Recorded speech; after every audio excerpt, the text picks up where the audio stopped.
Hello and welcome to the class. आज Muslim law में हम प्रीएम्पशन के राइट को पढ़ेंगे। प्रीएम्पशन माने मुस्लिम लॉ में जब हम बात करते हैं तो उर्दू में होता है शुफा, और जिनके ऊपर ये एप्लीकेबल होता है, जिनके पास ये अधिकार होता है, उनको बोलते हैं शुफी। तो इन वर्ड्स के साथ में हम प्रीएम्पशन को समझते हैं कि क्या होता है। देखिए, जब एक घर एक व्यक्ति का होता है, उसके पास में उसके अड़ोसी पड़ोसी भी रहते हैं।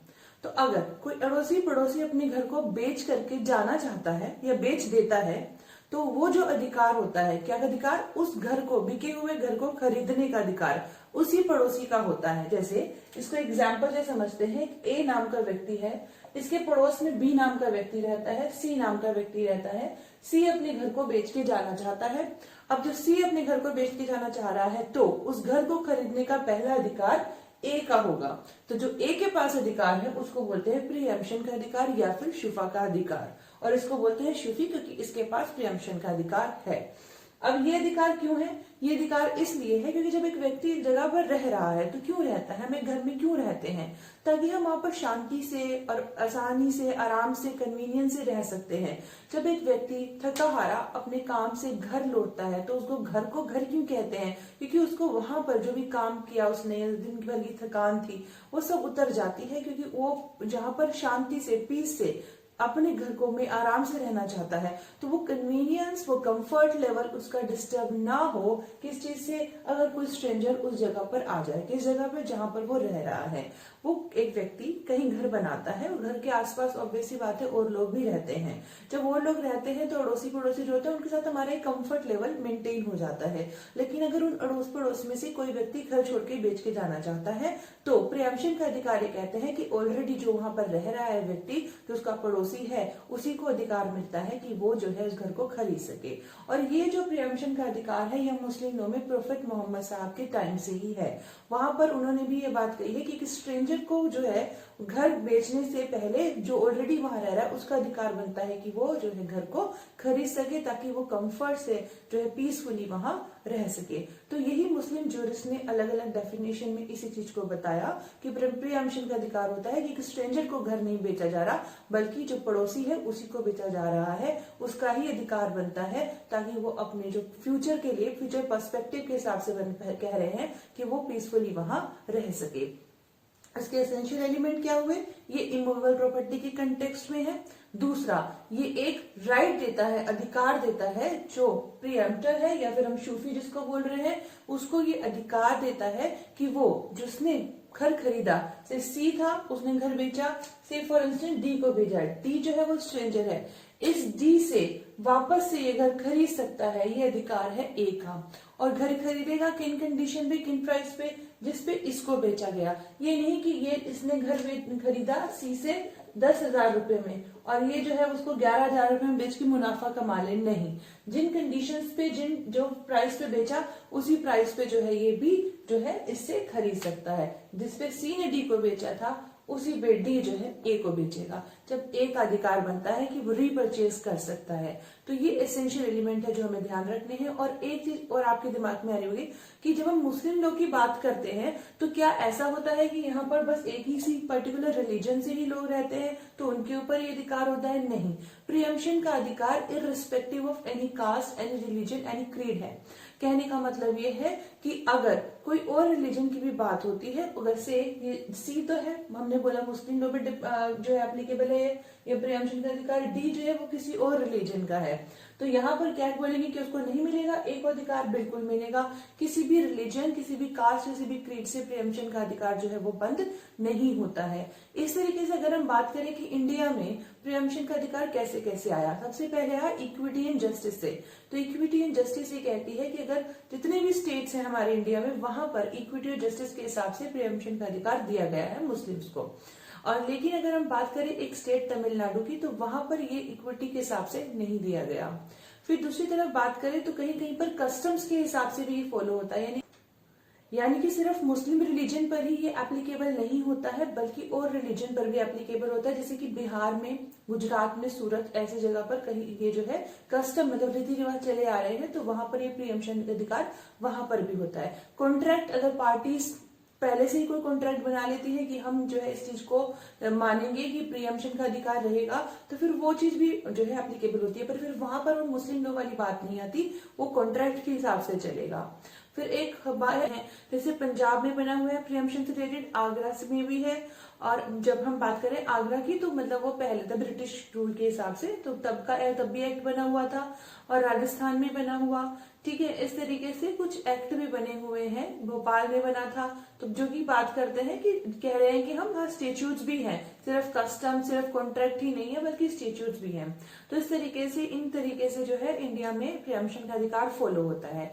नेचर क्या है प्रियम्पशन का, तो नेचर की बात करें तो 1991 में एक केस आया था मतादिन भारद्वाज का। उस केस से पहले जो इसको समझा जाता था, किसको, प्रियम्पशन को, वो समझा जाता था कि वो अलग अलग कोर्ट में पर्सनल राइट और अलग अलग कोर्ट में प्रॉपर्टी राइट। कलकत्ता और बॉम्बे हाई कोर्ट इसको पर्सनल राइट मानते थे, और दूसरी तरफ हमारे पास जो कोर्ट थी जो इसको जो मानती थी वो प्रॉपर्टी राइट मानती थी, वो कोर्ट थी इलाहाबाद और पटना हाई कोर्ट मानती थी। इसको कैसे मानती थी, प्रियम्पशन के अधिकार को प्रॉपर्टी राइट। लेकिन मतादिन भारद्वाज का केस 1991 के केस आने के बाद ऑनरेबल सुप्रीम कोर्ट ने इसको माना कैसा, पर्सनल राइट। और जब ये पर्सनल राइट हो गया तो ये क्या हुआ, लिमिटेड राइट हो गया। लिमिटेड राइट होने की वजह से ये नॉन ट्रांसफरेबल भी है, इस चीज को याद रखना, प्रियम्पशन का अधिकार नॉन ट्रांसफरेबल है। फिर हम कॉन्स्टिट्यूशनलिटी की बात करते हैं कि ये कॉन्स्टिट्यूशन के प्रोविजन के अकॉर्डिंग है या नहीं। उसको समझने से पहले आप ये समझिए कि जो प्रियम्पटर है वो कितने तरीके के होते हैं। एक होता है कोशेरर, एक होता है पार्टिसिपेटर्स इन इम्यूनिटीज, एक होता है ओनर्स ऑफ एडजंट प्रॉपर्टीज। अब देखिए सबसे पहले को हम उर्दू में बात करें तो शफाए शारिक बोलते हैं, इसको शफाए खलिद बोलते हैं, इसको बोलते हैं शफाए जार। तो समझिए इसको को-शेयरर कौन होते हैं। को-शेयरर होते हैं जिनका एंसेस्टर एक ही होता है और वो इस एंसेस्टर से प्रॉपर्टी को जो है शेयर करते हैं। किसको शेयर करते हैं, प्रॉपर्टी को शेयर करते हैं। जैसे फादर है तो उनके जो बच्चे हुए वो को-शेयरर हुए, जो एक एंसेस्टर से एक पूर्वज से आते हैं और प्रॉपर्टी को शेयर करते हैं, उन्हें को-शेयरर बोलते हैं। इनके बीच में रिलेशनशिप कैसे होता है, ब्लड रिलेशनशिप होता है, कॉन्सेंजेनिटी रिलेशनशिप होता है। तो इसी वजह से जब प्रॉपर्टी को बेचने की बात आती है, जो प्रियम्पशन के अधिकार की बात आती है, तो वो अधिकार कहाँ रहता है, इन्हीं बच्चों के बीच में रहता है। जैसे ये बात करें, अगर हम करें ए बी सी, ये तीनों भाई बहन हैं, तब ये तीनों भाई बहन जो हैं वो उनके घर जो है आसपास हैं। ठीक है, आसपास होने की वजह से अब जब घर जो है बी है, बी ये भाई है, ये घर बेच के कहीं और जाना चाहता है, तो इनमें ए और सी का अधिकार रहेगा घर को खरीदने का, क्योंकि इनका एंसेस्टर जो है वो एक ही है, ये बी की संतान है। तो को शेयरर होते हैं जबकि क्या बोलते हैं, एक ही एंसेस्टर से होते हैं और वो एक प्रॉपर्टी में शेयर रखते हैं। फिर शफाए खलिद की बात करें तो शफाए खलिद कहते हैं इम्यूनिटीज। इम्यूनिटीज का मतलब होता है जैसे एक पर्टिकुलर रास्ता है, उस रास्ते पे जो है ये वाला घर और ये वाला घर का रास्ता यही जाता है, तो इनको बोलेंगे पार्टिसिपेटर्स इन इम्यूनिटीज। या एक ड्रेनेज नाली की व्यवस्था है, तो वो नाली जो है इन दोनों घरों से होके जाती है, तो दोनों का इन पे हक बनता है, तो उसको बोलते हैं पार्टिसिपेटर्स इन इम्यूनिटीज या शफाए खलिद। और उसमें जब बात करते हैं तो यहाँ पर वाटर का भी अधिकार आता है, लैंड का भी अधिकार आता है, लेकिन लाइट और वाटर जो हम बात करते हैं एयर, वो इसके अंदर इंक्लूड नहीं है। लाइट और एयर इसके अंदर इंक्लूड नहीं है, ये ध्यान रखिएगा। फिर ओनर्स ऑफ एडजंट प्रॉपर्टीज की बात करें शफाएजार, तो ये होते हैं नेबर। जैसे मैंने अभी आपको एग्जांपल दिया था कि ए बी सी ये तीनों नेबर हैं, तो इनका जो नेबर होने की वजह से अधिकार जो आता है उसको बोलते हैं एडजंट प्रॉपर्टीज का ओनर या शफाएजार। अब जब हमने बोला कॉन्स्टिट्यूशनैलिटी की, तो ये ध्यान रखिएगा जो आर्टिकल 19 के क्लोज 1 के सब क्लोज एफ के अमेंड होने के बाद, क्योंकि 44th अमेंडमेंट के बाद वो खत्म हो गया क्लोज, प्रॉपर्टी वाला वो खत्म हो गया क्लोज। तो उसके बाद अगर हम बात करें इसकी प्रियम्पशन की, तो सेक्शन 14 और आर्टिकल 14 और आर्टिकल 15 के परव्यू में प्रियम्पशन का राइट जो है वो आता है। और जब बात करें कि किस तरीके से किसको उन्होंने वैलिड माना और किसको वैलिड नहीं, तो प्रियम्पशन के अधिकार में शफाए जारी एजेंट प्रॉपर्टी वाले राइट को उन्होंने, जो सुप्रीम कोर्ट है, उन्होंने कॉन्स्टिट्यूशनल नहीं माना, बस को शेयरर वाले को कॉन्स्टिट्यूशनल माना है। तो ये आप इस चीज को भी ध्यान रखिएगा।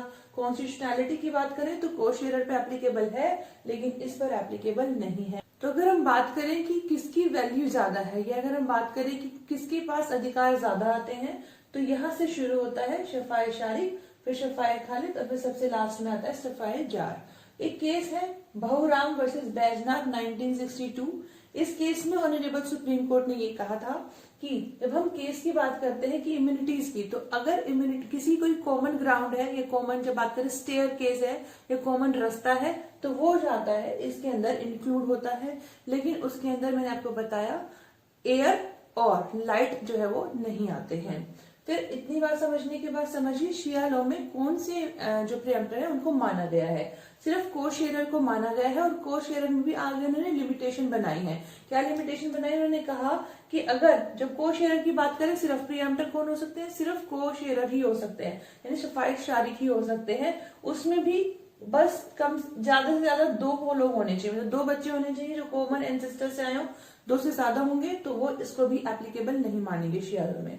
फिर उसके बाद बोल रहे हैं थर्ड, उसके अंदर कंडीशन ये है कि जितना प्रोपोर्शन इनको प्रॉपर्टी से मिलेगा उतना ही इनका जो है वो रहेगा, राइट रहेगा प्रॉपर्टी में एज प्रीएम्प्टर। जैसे अगर ये अपने पिता से प्रॉपर्टी इसको जो है 1/4 मिली है और इसको 1/3 मिली है, तो इस तरीके से अगर इनको प्रॉपर्टी का पोर्शन मिला है और ये जो है अपना मकान बेच के जाता है, तो जो ये मकान बेच के जा रहा है उसमें जो अधिकार रहेगा इसका, किसका? बी का, वो 1/3 ही रहेगा। ए का एक मकान है और ये मकान बेच के जाने चाहता है, तो जो बी का अधिकार रहेगा इसमें खरीदने का वो 1/3 रहेगा, क्योंकि उसको अपने एंसेस्टर से 1/3 प्रॉपर्टी ही मिली है। जिसको जितनी प्रॉपर्टी मिली अपने एंसेस्टर से उसका उतना ही अधिकार रहेगा प्रीएम्प्टर के तौर पे। तो ये कुछ इंपॉर्टेंट पॉइंट हो गए। अब कंडीशंस भी हैं। क्या कंडीशन? कि अगर जो है प्रीएम्प्टर के राइट को, अधिकार को यूटिलाइज करना है, एग्जीक्यूट करना है, इफेक्ट में लाना है, तो क्या कंडीशन होंगी? वो 3 कंडीशन भी पड़ती। प्रीएम्प्शन के अधिकार को रियलाइज करने के लिए, राइट को रियलाइज करने के लिए फॉर्मेलिटीज हैं। कौन कौन सी? फर्स्ट डिमांड, सेकंड डिमांड और थर्ड डिमांड। फर्स्ट डिमांड को बोलते हैं तलब मुवसिबत, सेकंड डिमांड को तलब इशात, थर्ड डिमांड को तलब तामली। फर्स्ट डिमांड की बात करें तो इसका मतलब है तलब मुवसिबत का demand by jumping. Demand by jumping का मतलब ये होता है कि जैसे ही जो प्रीएम्प्टर है, जो शूफी है, उसको ये पता चलता है कि सेल हो गई है, जो घर है, जो कि घर का खरीदने का अधिकार उसका बनता था, किसी स्ट्रेंजर का नहीं बनता था, और सेल किसी स्ट्रेंजर को कर दी गई है, तो सेल या फिर एक्सचेंज। अब यहां से इस बात को समझिएगा, जो प्रीएम्प्शन का अधिकार है वो सेल या एक्सचेंज पे ही एप्लीकेबल होता है, और इनके जो प्रोविजन चलते हैं वो टीपीए एक्ट के अकॉर्डिंग चलते हैं। और सेल ऑफ एक्सचेंज के अकॉर्डिंग चलेंगे, तो इसका मतलब अगर गिफ्ट हुआ है वो घर, तो घर से फॉर इंस्टेंस वही एग्जांपल लेके चले हम ए बी सी, तो ए ने, जो बी है उसने अपना घर डी को दिया गिफ्ट में, तो वहां पर ए जो है प्रीएम्प्शन का अधिकार जो है अपना नहीं लगा सकता। लेकिन अगर उसने बी ने डी को सेल या एक्सचेंज किया होता तो इसका अधिकार बनता, और प्रोविजन कहां से एप्लीकेबल होते? टीपी एक्ट के अकॉर्डिंग। इसी वजह से इसका जो प्रोविजन माने गए हैं प्रीएम्प्शन के, वो लिमिटेड माना गया, अर्थात लिमिटेड इसका स्कोप माना गया है। क्योंकि मैंने आपको जब लिमिटेशन एक्ट में सेक्शन 6 और 7 पढ़ाया था, 8 में स्पेशल एक्सेप्शन बताई थी, और ये बताया था कि 8 ये कहता है कि प्रीएम्प्शन के अधिकार पे सेक्शन 6 और 7 जो कि लीगल डिसेबिलिटी की बात करता है एप्लीकेबल नहीं होता। तो इसका मतलब अगर कोई माइनर है, इंसेन या कोई इडियट है, तो उसके केस में प्रीएम्प्शन का जो अधिकार है वो कब तक रहेगा? जब तक कि प्रिस्क्राइब्ड पीरियड रहेगा। तो बहुत ही कम टाइम रहता है कि जो है उस व्यक्ति को जो है अप्लाई करना पड़ता है प्रीएम्प्शन के अधिकार के, जिसके पास के अधिकार है। और अगर हमने बोला कोई लीगल डिसेबिलिटी है, तो उस केस में उनके जो गार्डियन रहेंगे उनको फॉलो करना पड़ेगा प्रिस्क्राइब पीरियड। तो फर्स्ट डिमांड तलब मुवसिबत, डिमांड बाय जंपिंग।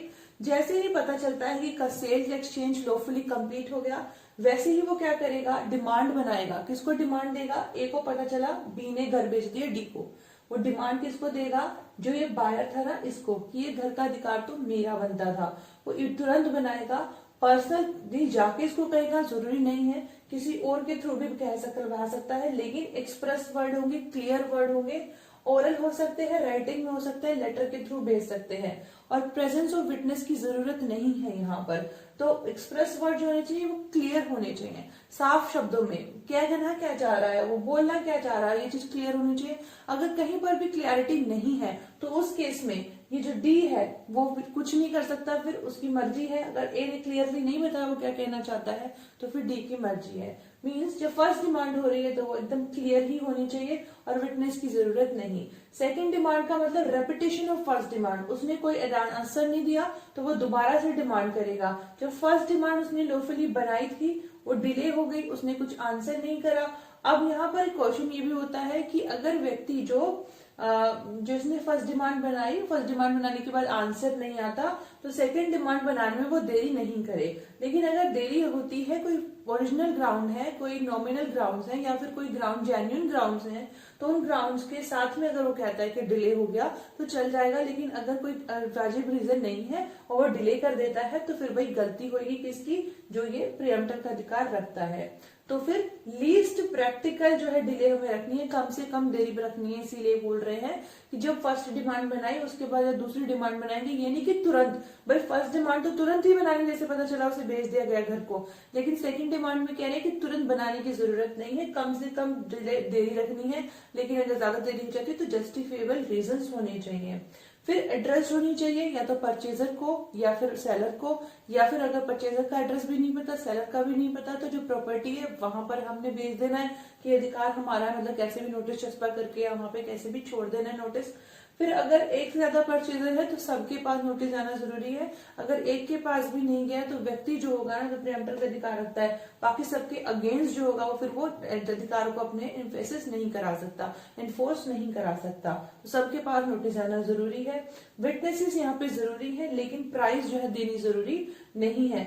इसके अलावा ये जो है, क्या मैंने आपको बताया, मस्ट मेंशन फर्स्ट डिमांड। इसमें ये भी बताना चाहिए कि मैंने आपको फर्स्ट डिमांड ऑलरेडी की थी, आपने आंसर नहीं किया, अब मैं सेकंड डिमांड कर रहा हूँ। अब सेकंड डिमांड के बाद अगर उसका घर उसे मिल जाता है, वेल एंड गुड, तो हो गया काम पूरा।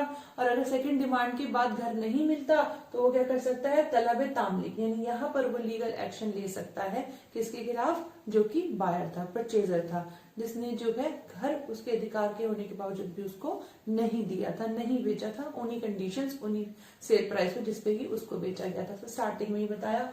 तो ये होगी फॉर्मेलिटीज और तरीके बता दिया आपको प्रियम्पटर कितने तरीके के होते हैं। इंपॉर्टेंट है आपके एग्जाम पॉइंट ऑफ व्यू से, ये सब्जेक्टिव क्वेश्चन में, लॉन्ग क्वेश्चन में आ सकता है। तो बने रहिएगा। अगर क्लास अच्छी लगी हो नेक्स्ट क्लास के लिए भी। Thank you so much, thanks a lot, keep learning.